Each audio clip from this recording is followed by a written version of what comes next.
Tata steel.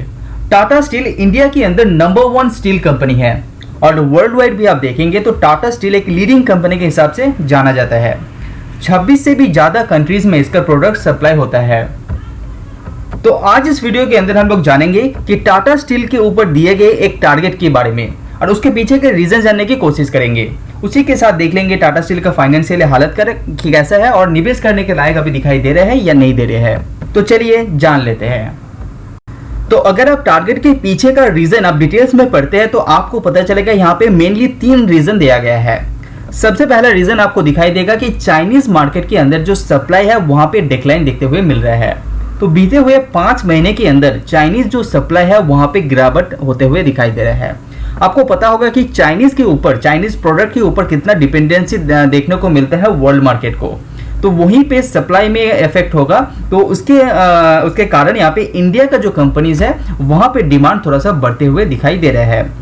तो यहाँ पे मंथ टू मंथ भी आप कंपेयर करेंगे तो 3.1% का डिक्लाइन यहाँ पे दिखाई दे रहा है। जो पहले चाइनीज मार्केट से आपका 6.5 मिलियन टन यहाँ पे सप्लाई होता था वो गिरते गिरते अभी रिसेंट कंडीशन में दिखाई दे रहा है 4.4 मिलियन टन। तो आप अंदाजा लगा सकते हैं कितना बड़ा सप्लाई चेन के अंदर इफेक्ट हुआ है।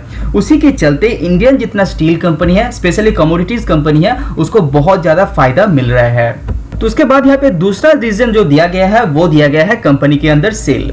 जो डिमांड मार्केट के अंदर दिखाई दे रहा है उसके चलते टाटा स्टील के अंदर स्पेशली अच्छा खासा सेल अपने बढ़ते हुए दिखाई दिया है।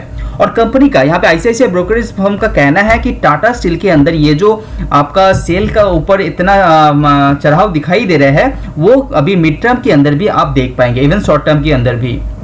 हालांकि ये टेम्परेरी प्रॉब्लम हो सकता है लेकिन इंडियन कंपनीज के लिए फायदेमंद हो दिखाई दे रहा है short term even mid term के लिए भी।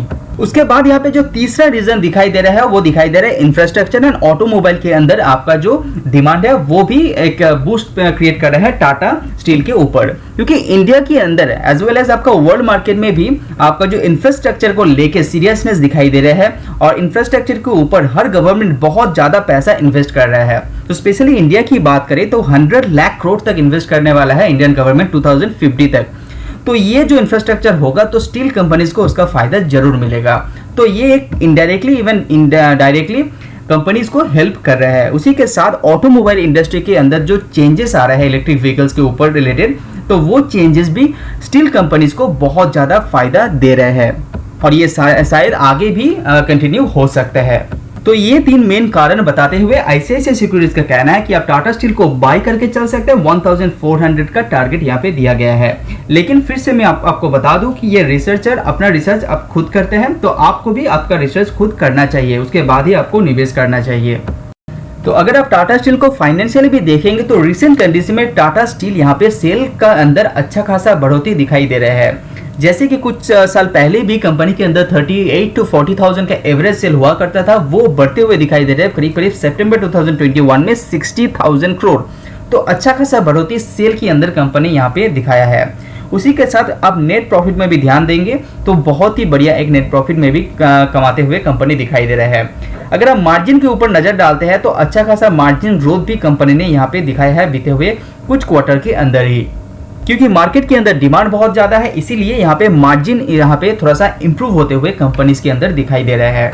तो अगर आप टाटा स्टील को short term and mid term के लिए आप सोच रहे हैं तो आपको थोड़ा सा फायदा हो सकता है, लेकिन लॉन्ग टर्म के लिए आपको डिटेल्स में रिसर्च करने के बाद ही आपको निवेश करना चाहिए।